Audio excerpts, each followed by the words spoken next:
जितने जो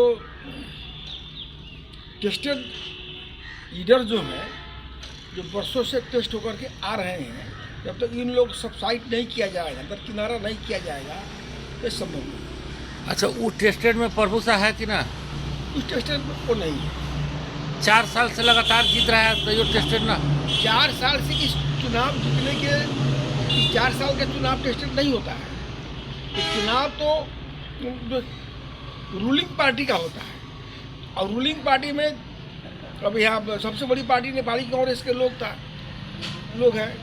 अब उसमें अभी शेर बहादुर को आउट किया है युवा तुर्क ने। ये माले के अंदर आज वो केवल झोले मोले का पूरा वर्चस्व हो गया है, पूरा दास मानसिकता का लोग उसमें पूरा भर गया है। प्रभु शाह के प्रति धृतराष्ट्र जैसे पुत्र मुँह आप काहे दिखा रहे हैं?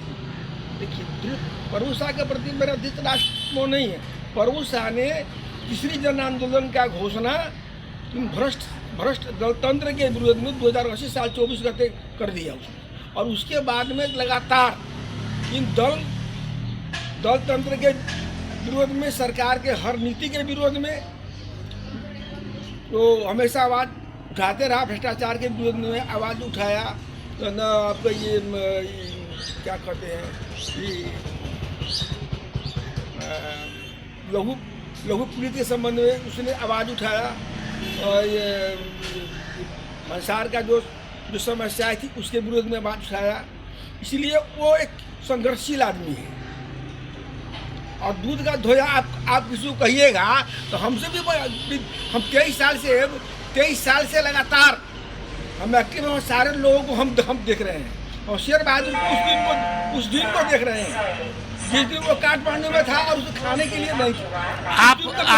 आप बेदाग हैं, आपके ऊपर आप एकदम निष्कलंक है।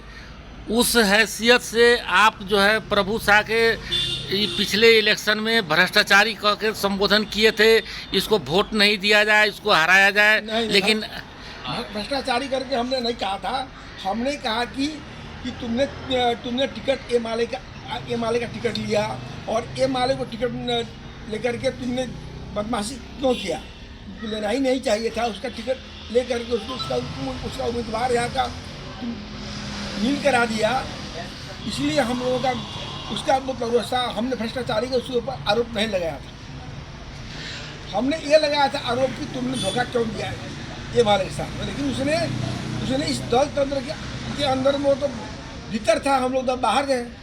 हम लोग तो आउट ऑफ रेंज में है, वो तो हमेशा रेंज में रहा है। और कौन क्या कर रहा है उसी को पता था, उसने विरोध किया।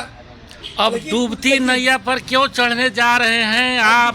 सुनिए, नहीं, हम डूबती नैया में चढ़ने नहीं जा रहे हैं। हम मुद्दा के साथ में हैं। प्रभु शाह ने जो दल तंत्र का विरोध किया, और यहाँ ये तो मुझे कि संगठित अपराध है।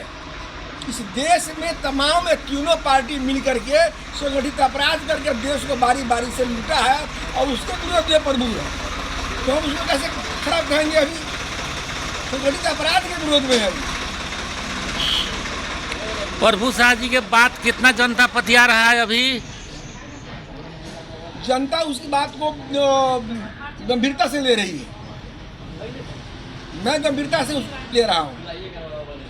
लेकिन रौतहट 3 में तो वो अभी 5वां 6ठा स्थान पर चले गए हैं। प्रभु से किसी का कंटेस्ट नहीं है। प्रभु से किसी का कंटेस्ट ही नहीं है। आप कहाँ, आप किस दुनिया में घूम रहे हैं? हम एक बच्चा को जानते हैं 3 नंबर क्षेत्र में। हम 3 नंबर क्षेत्र में हम 60 वर्ष से घूम रहे हैं। आप 2-4 दिन से घूम रहे हैं, हम 60 वर्ष से घूम रहे हैं। उस टाइम में हम लोग भी घूमे तो लोग कहा कि देखिए सारी बात आप कह रहे हैं, ठीक है, वो गलत किया, लेकिन उसने इतना डेवलपमेंट कर दिया, इतना विकास का काम किया है कि हम लोगों को जबरन हम लोगों को उसके साथ जाना पड़ रहा है।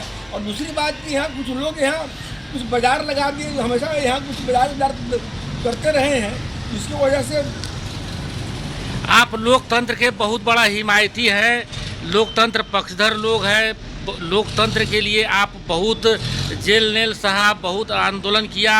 अभी जो है ये लोकतंत्र के महापर्व के रूप में फागुन 21 गते निर्वाचन होने जा रहा है। इस परिप्रेक्ष्य में रौतहट 3 और देश के तमाम देशवासी को क्या संदेश देना चाहेंगे?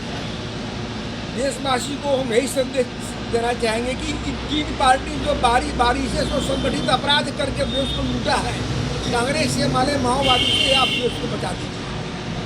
इन तीनों से देश को बचाइए और सबसे इन तीनों देश के लिए दुर्भाग्य है, इसका नेता लोग सब दुर्भाग्य है, इसलिए इन लोगों को आउट ऑफ रेंज कर दीजिए।